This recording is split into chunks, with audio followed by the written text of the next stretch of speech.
काना कोपरा घुमवितो या भारत खंडाचा.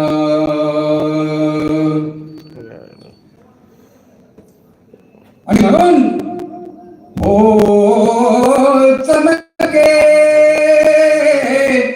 शिवाची तलवार, चमके शिवाची तलवार, तळपत्या बिजलीचा अवतार, झेल ढाली वरती वार. हो चमके शिवाची तलवार.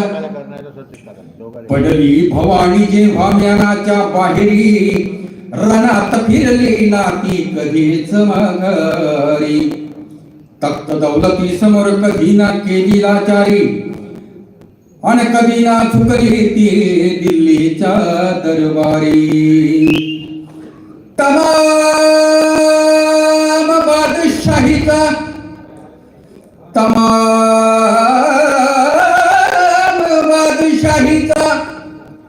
तमाम बादशाहीचा ताज तिने ठोकरला, आणि मराठ मोहळ्यांचा वेश तिने पांघरला. तख्त दौलतीवर भवानी जेव्हा सज्ज झाली, आणि जुलम करणाऱ्यांच्या रक्ताने ती न्हाली. कारण महाराष्ट्रावर प्रेम अपार, उघडण्या स्वातंत्र्याचे दार. हो चमके शिवाची तलवार, चमके शिवाची तलवार, तळपत्या बिजलीचा अवतार, झेल ढाली वरती वार. हो चमके शिवाची तलवार. एकदा शाहिस्ते खान म्हणाला दिल्लीच्या दरबारी, एकदा शाहिस्ते खान म्हणाला दिल्लीच्या दरबारी, हुजूर हुजूर करतो मी महाराष्ट्रावर स्वारी. एकदा शाहिस्ते खान म्हणाला दिल्लीच्या दरबारी, पुण्यात शाहिस्ता वस्तीला मग आला, आणि शिवाजीला गे अजमावयास शत्रूला. बघुनी मर्द शिवबा खान मणी घाबरले, केला शिवबाने गनिमी काव्याने हल्ला, केला शिवबाने गनिमी काव्याने हल्ला.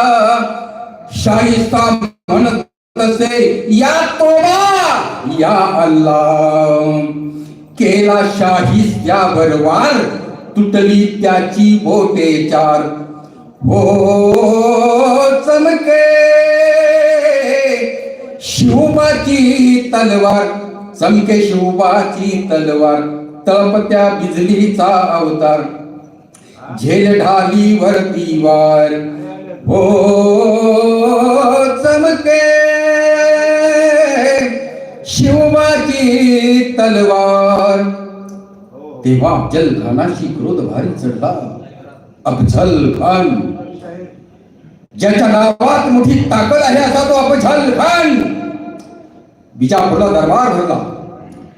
आणि भरलेल्या दरबारात बडी बेगम काय म्हणताय, अरे इस दरबार में कोई मर्द है, इस दरबार में कोई मर्द है तो शिवाजी को पकड़कर हमारे सामने हाजिर कर दे. सर्वांनी माना खाली घातल्या होत्या, कारण अरे शिवाजीला पकडून आणण्याची ताकद कुणावरती नव्हती, कुठल्याही खानामध्ये नव्हती, म्हणून त्याच्या मान खाली गेल्या होत्या.